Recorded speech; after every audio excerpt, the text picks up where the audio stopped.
인생열차 출발합니다. 오늘의 사연은 명절날 싸워 다시는 안 보게 된 한 가족의 사연입니다. 저는 올해 추석을 평생 잊지 못할 것입니다. 그날은 겉으로는 평범하게 시작했지만 보이지 않는 균열이 천천히 벌어지다 마침내 한순간 폭발해 버렸습니다. 누군가 소리치고 과거의 상처가 쏟아지고 집안은 더 이상 예전으로 돌아갈 수 없는 상태가 되었습니다. 싸움은 언제나 작은 금에서 시작된다는 사실을 저는 그날 처음으로 뼈저리게 알았습니다. 명절에서 싸움은 단지 하루 만에 생기는 것이 아니었습니다. 몇 주 전부터 미묘한 긴장감이 공기를 타고 집안을 돌기 시작합니다. 올해도 마찬가지였습니다. 큰아버지가 가족 단체방에 올해도 큰 집에서 모이자는 메시지를 보낸 순간부터 서로의 머릿속에는 계산이 시작됐습니다. 작년에 누가 더 고생했는지, 누가 장을 더 많이 봤는지, 누가 더 많은 비용을 부담했는지가 각자의 기억에서 제각기 다른 버전으로 저장돼 있었습니다. 오랜만에 모여도 각자의 삶을 살다 보니 자기가 조금 더 희생된다고 생각되면 마음속에 담아둘 수밖에 없습니다. 저희 집은 장을 많이 본 기억이 있고 작은 집은 우리가 거의 다 했다고 생각하고 있었죠. 이 어긋난 기억이 첫 번째 균열이었습니다. 엄마는 묵묵히 장보기 목록을 작성했습니다. 가족끼리인데 이번에도 조금 더 하면 되지 뭐 라는 말과 함께 카트에 물건을 쌓았습니다. 하지만 그 웃음 뒤에는 서운함과 피로가 고여있는 걸 저는 눈치챘습니다. 명절 준비는 늘 누군가의 몸을 갉아먹으면서 진행됐고 그 희생이 정당하게 인정받지 못한 채 쌓여왔습니다. 추석 전날 오후 큰 집 마당에 차들이 속속 들어섰습니다. 겉으로 보기엔 반가움과 환영으로 가득했지만 그 안에는 오래된 서열이 분명히 자리 잡고 있었습니다. 큰어머니는 집안의 안주인으로 중심을 잡았고 작은어머니와 엄마는 그 질서에 자연스럽게 따라야 했습니다. 주방의 칼, 냄비, 간장과 소금의 위치 하나하나가 이 집의 방식을 따라야 할 수밖에 없습니다. 저는 부엌 문가에 서서 그 모습을 지켜봤습니다. 큰어머니의 익숙한 손놀림으로 음식을 준비하고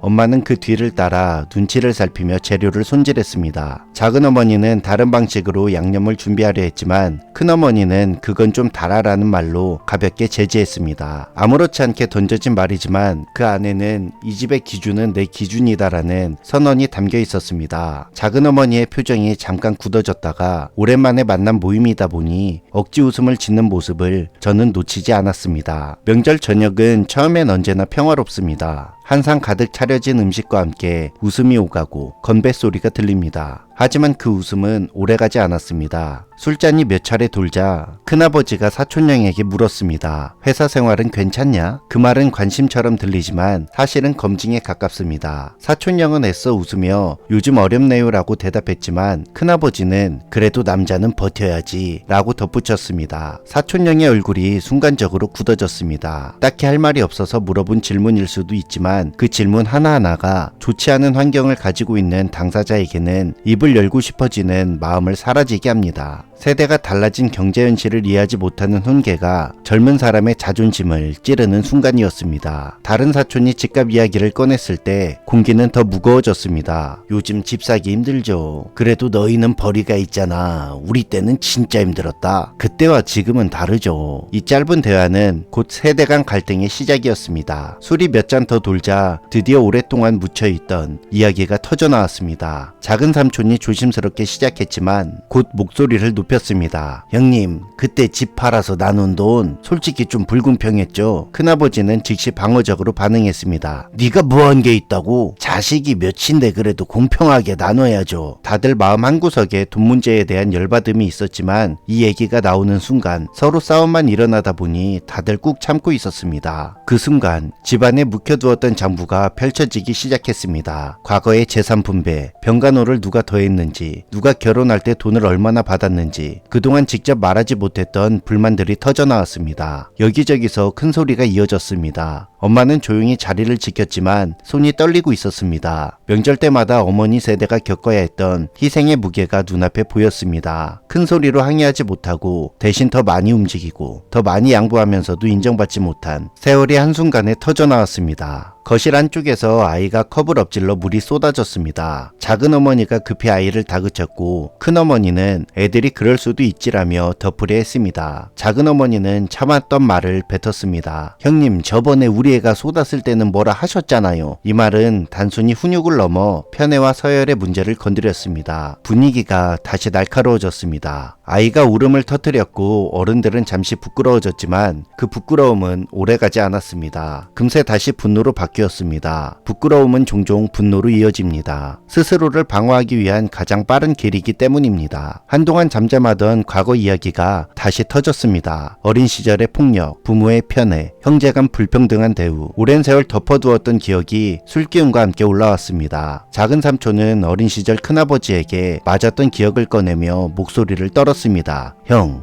나한테 잿더리 던졌던 거 기억나죠? 그 흉터 아직 있어. 큰아버지는 침묵했습니다. 하지만 그 침묵은 사과가 아니었습니다. 오히려 인정하지 않겠다는 완고한 거부처럼 느껴졌습니다. 결국 작은 삼촌이 물컵을 세게 내려놓다 미끄러뜨렸고 유리가 산산이 부서졌습니다. 깨진 소리와 함께 그동안 쌓인 분노가 폭발했습니다. 큰아버지는 고함을 질렀고 작은 삼촌은 맞서 소리를 질렀습니다. 고모는 울며 말렸지만 이미 돌이킬 수 없었습니다. 그 순간 모두가 알았습니다. 이제 끝이라는 것을. 다시는 이런 자리 만들지 맙시다. 큰아버지의 말은 선언이 되었고 누구도 반박하지 않았습니다. 오히려 그 말이 모두를 안도하게 만들었습니다. 오래전부터 예고된 결말이었으니까요. 다음날 우리는 조용히 집으로 돌아왔습니다. 차 안에는 어떤 말도 오가지 않았습니다. 휴대폰을 보니 가족 단톡방이 사라져 있었습니다. 명절은 더 이상 우리의 것이 아니게 됐습니다. 엄마는 가끔 부엌에서 혼잣말처럼 그래도 가족인데 라고 중얼거렸습니다. 아버지는 TV 소리를 크게 틀었습니다. 그건 공허함을 가리기 위한 소리였습니다. 저도 가끔 단톡방이 다시 생기길 바랬지만 동시에 그 안에 다시 돌아올 서로의 싸움을 떠올리며 마음을 접었습니다. 명절 때 좋지 못한 사건이 일어난 한 가족의 사연이었습니다. 인생열차 정차합니다.